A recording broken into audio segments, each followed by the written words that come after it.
What is up, party people? Little late night Bears here on Chicago Bears Now. Tried to go live and, like HBO, had some tech issues. Not sure what was going on. Audio was cutting in and out. Mostly was muted, so didn't work out. But still want to bring you a video and react to episode 2 of Hard Knocks. Um, First of all, and again, we had tech issues, so I can't complain too much. But 90-minute delay from HBO, that's a tough look. But good episode. I enjoyed it, and even though live stream didn't work out for us on our end, we're gonna bring you an episode here. So if you want more coverage, hit that subscribe button. We'll try again next week. Hopefully, it works out better live. I haven't gone live a ton from home, so could have been something in my setup, but we'll work at it and hang with us. Subscribe, Daily Bears content. Okay, let's get to some takeaways from this episode. And I think there were a few things that stood out. And the number one thing I want to dive into is a position battle, a roster battle that could be taking place here. Excuse me. And that's between Velus Jones Jr. and Ian Wheeler, the UDFA running back out of Howard, who had 2 touchdowns in the Hall of Fame game, was getting coached hard by Chad Morton in practice.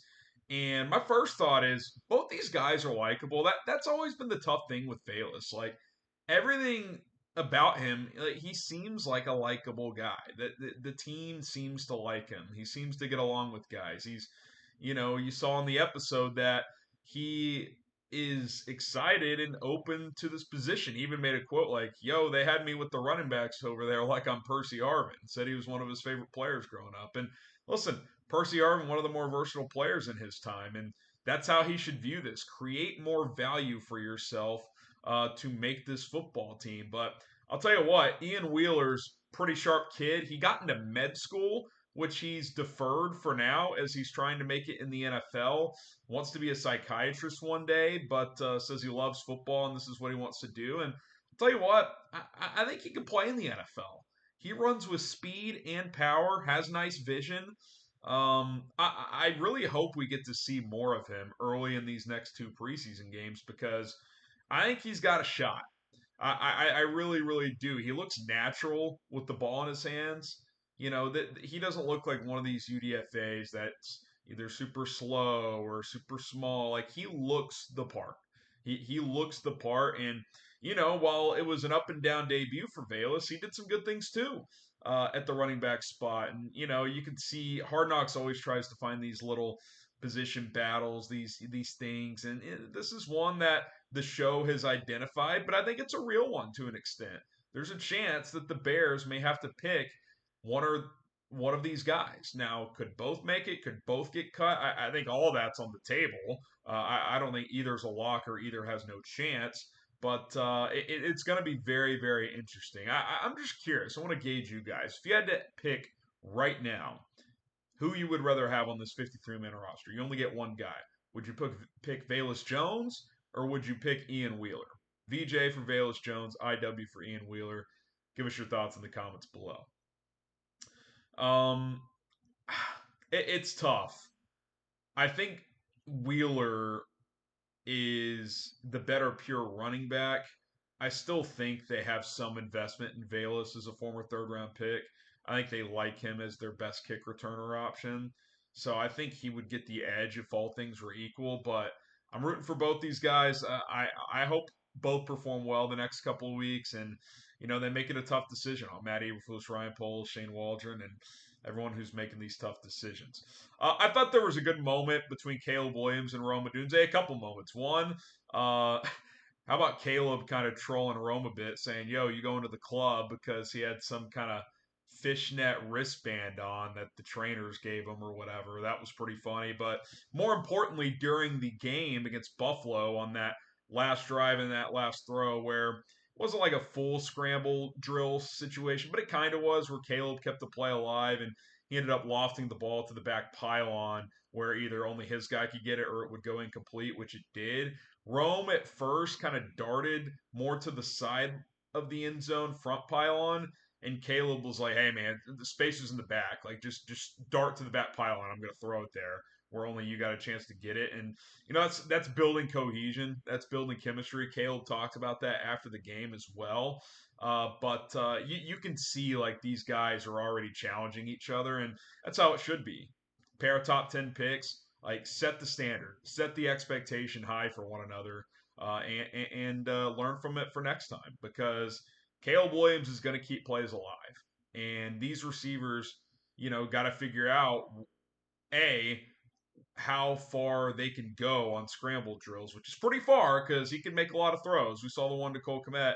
And B, just trying to get on the same page of where Caleb is trying to go with the football when you get off script. Because obviously, for 2, 3, 4, 5 seconds, these routes are designed, but it gets to a certain second. Okay, we're second to a certain point in the play. Like, okay, second 4, yeah, he's probably not in the pocket anymore. Let's see where he's at and try to find some open space. And the open space was to the back pylon because I think Simba Webster was closer to the goal line. So that's just a learning opportunity, and hopefully they can get on the same page moving forward.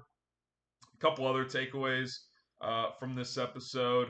Um, Rome Odunze's karaoke song "Kiss Kiss" by Chris Brown. Not a huge Chris Brown guy, but the guys got into that one. That was fun to see. You also saw Rome giving advice to some ninth graders and said, listen, preparation is everything, kind of echoing what Matt Eberflus always said. And he quoted Kobe Bryant, the late, great Kobe Bryant, saying, he never took a shot in a game that he hadn't practiced thousands of times before. In other words, if you do something 100, 1,000, 10,000 times, the more you do it, the more likelihood of you're going to be able to execute it when it actually counts. And that's true in everything in life. If I'm not better by episode 1,000 of this show than I was on episode 1, then I don't know what the hell I'm doing.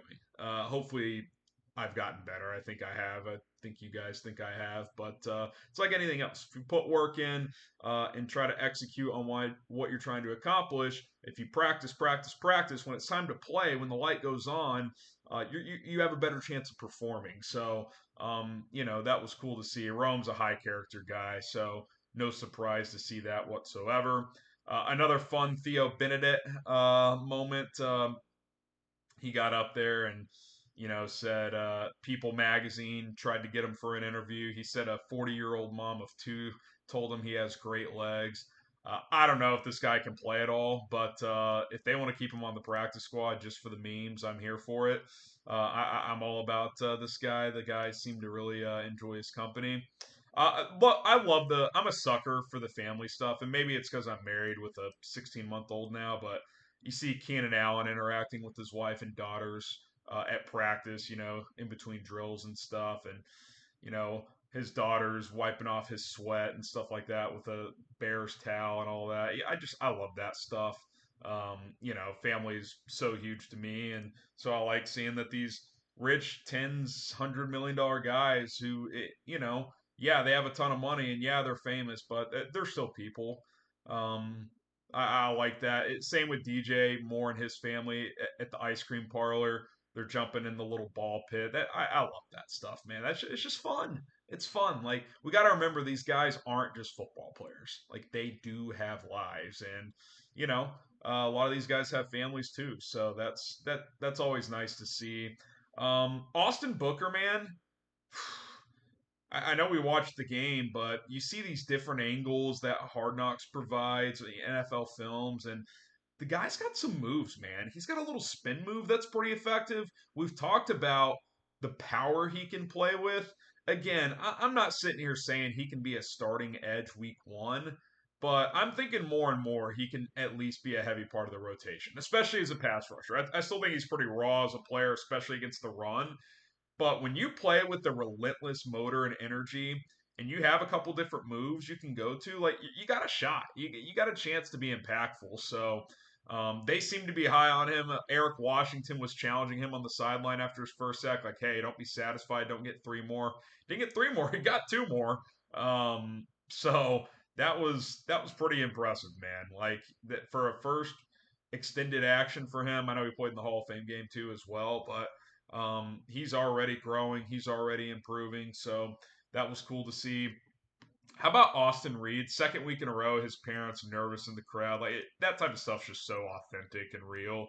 And one of my favorite parts of the episode was toward the end. I think he was with his mom and dad, and he's like, Come on, man. How about Sean McDermott challenging a completion in the fourth quarter of a preseason game? He's like, just let me have one. And forget the letting him have one. That should be illegal in a preseason game to throw a challenge flag in the fourth quarter. I mean, we're all watching. We're like, can we get a running clock? Like, let's get this thing wrapped up. I mean, even the Bills are looking up like, oh God, we're down 27-6. Can we wrap this thing up? The only person who apparently cares is McDermott. We got to get that challenge flag out and take a completion away from the poor four-string quarterback. Hey, come on, man. Let's get this thing on the road. Kind of like HBO time. Okay, can we just see the episode? Apparently not. So, all right. Sorry again for the tech issues for live. We'll try to get that straightened out for next Tuesday night because I do want to do it again next week. My name is Harrison Graham. Again, hit that subscribe button. If you had a favorite part of the episode tonight, let me know in the comments. We'll be back tomorrow with more coverage. Bear down.